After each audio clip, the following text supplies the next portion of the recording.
Bro, నీకు Hiroshima blast ఎంత భయంకరమైందో తెలుసా? 1945 ఆగస్ట్ 6 అమెరికా వాళ్ళు ఎనోలా గే అనే బి-29 బాంబర్ ప్లేన్ నుంచి లిటిల్ బాయ్ అనే అటామిక్ బాంబ్ పడేశారు హిరోషిమాపై. ఈ బాంబ్ వెయిట్ 4 టన్నులు. యురేనియం 235తో గన్ టైప్ డిజైన్.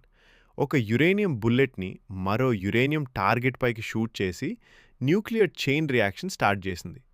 సరిగ్గా ఉదయం 8 గంటల 15 నిమిషాలకు బ్యాంగ్! మష్రూమ్ క్లౌడ్ 18 కిలోమీటర్ల ఎత్తుకెగిరింది. బ్లాస్ట్ సెంటర్‌లో 1 కిలోమీటర్ రేడియస్ అంతా ఫ్లాట్. బిల్డింగ్స్ పూర్తిగా ధ్వంసం.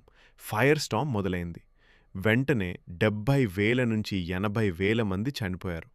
ఏడాదంతా రేడియేషన్, బర్న్స్, ఇంజరీస్‌తో టోటల్ డెత్స్ 1.4 లక్షల వరకు వెళ్ళింది.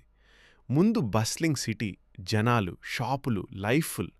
తర్వాత జస్ట్ యాషెస్, రూయిన్స్, చీకటి. గెన్బకు డోమ్ అనే ఒక్క భవనం మాత్రమే సర్వైవ్ అయింది. ఇప్పుడు పీస్ సింబల్గా ఉంది. ఈ ఒక్క బాంబ్ ప్రపంచాన్ని ఫరెవర్ మార్చేసింది బ్రో.